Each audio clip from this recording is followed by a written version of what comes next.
Jeg hedder Matthew, og jeg skal bevise differentiabilitet af produkt af to funktioner. Sætning. Hvis f og g begge er differentiable reelle funktioner i x er 0, som er et tal i et åbent interval i R, så vil funktionen f af x gange g af x ligeledes differentiabel, og f af x0 gange g af x0 differentieret er lig med f mærke af x0 gange g x0 plus f af x0 gange g mærke af x0. Og her der har vi nogle udregninger, som sammen er beviset.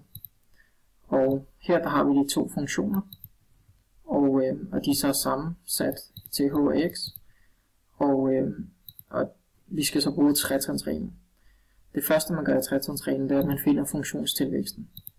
Og det finder man sådan her, men det vi er interesseret i, det er den udspecificerede version, hvor at vi konkret går ned og siger f af x og g af x. Hvordan ser det ud, når vi skal finde funktionstilvæksten? Så vi omskriver det her til dem her. Jeg hedder Matthew, og jeg skal bevise differentiabilitet af produkt af to funktioner.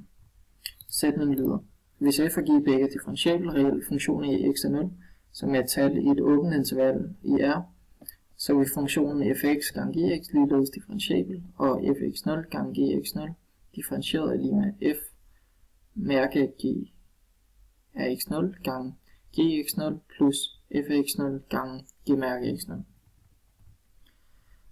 Der er så nogle sætninger her, som sammen udgør beviset, og vi har de to funktioner f af x gange g af x, og det er så blevet sammensat til h af x. For at finde funktionstilvæksten af h af x, symboliseret som del til y, så skal vi sige punktet, der er et punkt, der er x0, funktionen h af x0 plus h minus h af x0. Det vi er interesseret i, det er den udspecificerede version for f af x gange g af x. Så vi omskriver det her til den udspecificerede version, hvor vi har g, og vi har f og g. Og det her, det kopierer vi så hernede. Og så som vi kan se herude, så er der så et trick i den næste udregning. Og det der er med det, det er, at nu når vi bruger tretrinsreglen, og vi har fundet funktionstilvæksten, så det næste skridt, det er at lave det om til en brøk, og divideret med h. Men fordi, som vi kan se på den her, det er, hvis de her to h'er, begge to går imod 0, så vil hele den her gå imod 0. Og fordi at vores nævner hernede, den også går imod 0, fordi at h og h er det samme h, så når vi har en brøk, hvor at både tællerne og nævnerne går imod 0, så kan vi ikke finde nogen grænseværdier. Så det vi er interesseret i, fordi vi har lavet den antagelse heroppe, at f af x kan blive differentieret i x, eller i x er 0, x0, så har den en grænseværdi. Så det vi egentlig er interesseret i, det er at omskrive det som vi har her, til at inkludere den her del af det.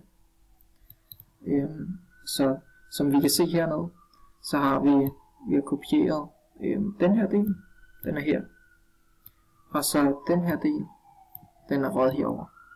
Og det vi simpelthen har gjort, det er, at vi har minuset f af x0 gange g af x0 plus h, men fordi vi har trukket det her fra, så har vi også skulle plusse det på den anden side, fordi vi kan ikke bare ændre på på sætningen uden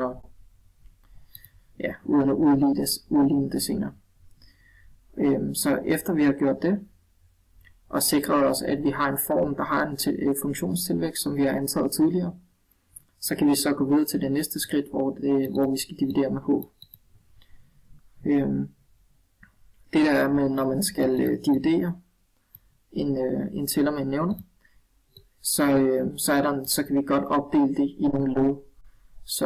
Så det her divideret med h, plus det her divideret med h, er det samme som står her. Så det gør vi. Og så er der en yderligere regneregel, når man skal dividere brøker. Det er, at hvis man har et gangetegn for eksempel, så hvis det her det er a-værdien, og det her det er b-værdien, og det her det er c-værdien, så kan vi sige a divideret med c gange b. Så det er det vi ser i det næste skridt, og det er det samme der sker over ved den her herover. Det som vi så kan se hernede, det er, at vi skal finde ud af grænseværdierne for hver enkelt led her. Og grænseværdien for det her led, det kan man sige, at fordi vi antog tidligere, at f er differentiabel i x er 0, det er præcis det samme som det her, som er funktionstilvæksten. Og derfor så bliver det f mærke x0. Og så kan vi se her i den næste, gx0 plus h, at den går imod gx0. Og det er fordi, at som vi kan se herude, så går h imod 0. Og når h går imod 0, så går den også, så er det det samme som, at den går imod gx0. Og så kan vi se her, plus fx0. Og den afhænger ikke af nogen h-værdi, så den går bare imod sig selv, som vi kan se her nu. Og så har vi g-mærke x0, som går imod præcis det samme som den her. Altså den differentierede værdi. Min konklusion er så, at f gange g er differentiabel i x0, og at f gange g differentialkvotient i x0 kan udregnes med det her, som vi har hernede. Og det er så konklusionen.